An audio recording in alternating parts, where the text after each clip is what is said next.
안녕하세요. 11월 13일 월요일입니다. 오늘은 히브리서 3장 17절입니다.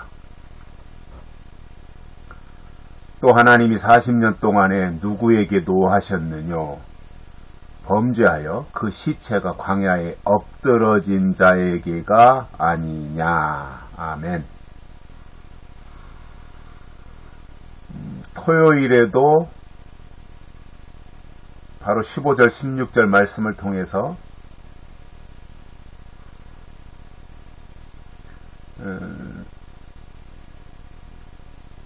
하나님의 말씀을 듣고도 경록해하던 자가 누구냐? 애굽에서 나온 모든 사람들이 아니었더냐? 이렇게 말씀을 하셨습니다. 오늘 또 보면 하나님이 40년 동안에 누구에게 노하셨느냐 이거예요. 하나님이 노하신 대상이 누구였느냐 그거예요. 성경을 통해서 그것을 유심히 살펴보고 그러한 과오를 다시는 범하지 말아라 그런 말씀을 하시는 거지요. 사실상 과거에 히브리 민족 광야에 나와서 했던 것을 우리에게 교훈으로 설명하시면서 그때 그 사람들처럼 하지 말아라 그거잖아요. 그래서 학습시키는 겁니다. 우리를 학습시키는 거예요. 좋은 샘플을 통해서 교육하는 거지요. 자, 그러면 사실상 엄밀한 의미에서 보면 광야 40년 동안 하나님이 이스라엘 백성들에게 노하실 이유가 없어야 돼요. 그죠? 아니 430년 동안이나 애굽에서 종살이 하던 히브리 민족을 하나님의 계획에 의해서 하나님이 그들을 이끌어내시지 않습니까? 모세를 보내가지고 그리고 그들을 유월절을 지키게 하고 출애굽에서 홍해를 건너고 광야로 데리고 나가셨고 그런 과정을 통해서 볼 때 하나님이 좋아서 하신 일이고 스스로가 그러면 어떻게 보면 노하실 이유가 없잖아요. 또 반대로 얘기하면 그러한 하나님의 계획과 역사 속에서 절대적인 은혜를 덧입고 일방적으로 하나님의 은혜에 의해서 광야에 나왔으면 하나님을 노하게 하면 안 되죠. 어떻게 하나님이 그들을 이끌어내셨는데 하나님을 노하게 한다면 말이 안 되는 거잖아요. 그러니까 그러한 과정을 뒤돌아보면서 하나님이 이렇게 하신 거구나. 하나님의 역사였구나.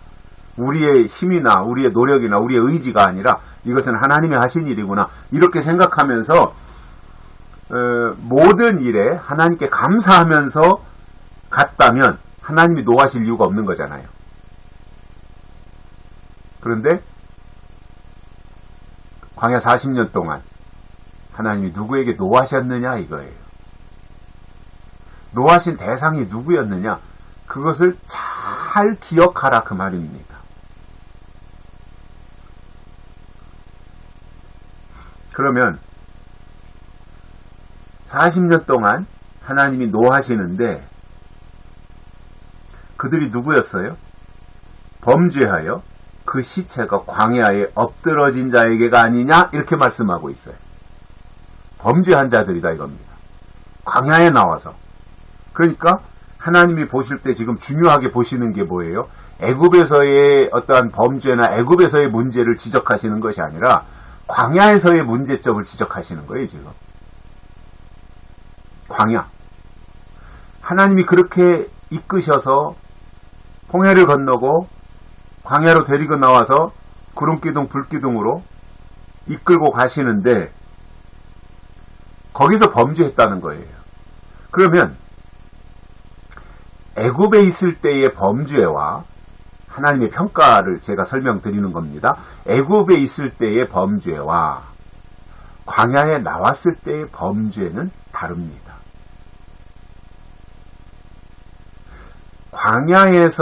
애굽에 있을 때의 범죄라고 한다면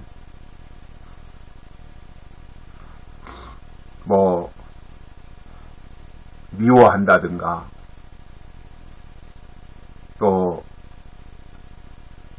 남의 것에 눈독을 들인다든가 아무튼 이제 그러한 부분들이었을 거라고 봐요. 애굽에 있을 때의 범죄라고 하는 것은 하나님 보실 때 죄를 말하는 겁니다. 그런데 여기 보면 광야에서 40년 동안 범죄했다는 건데 광야에서 범죄한 게 문제가 된다 그 말씀이잖아요. 광야에서 범죄가 뭐였어요? 하나님에게 순종하지 않은 거였어요.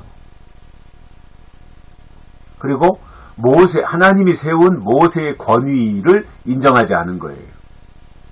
왜 모세만 다 해먹으려고 하느냐?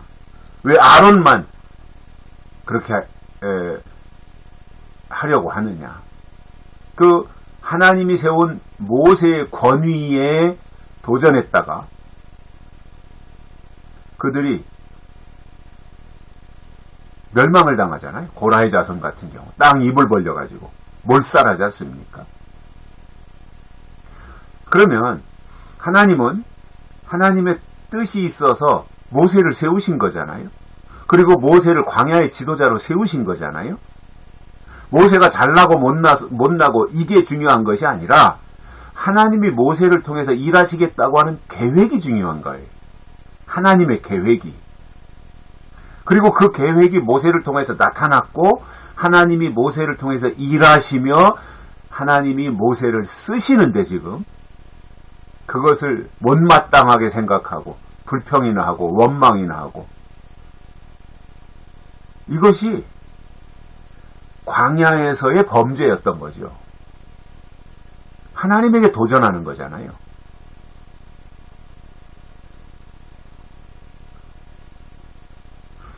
그러니 애굽에 있을 때의 범죄와 광야에 나왔을 때의 범죄는 달랐습니다.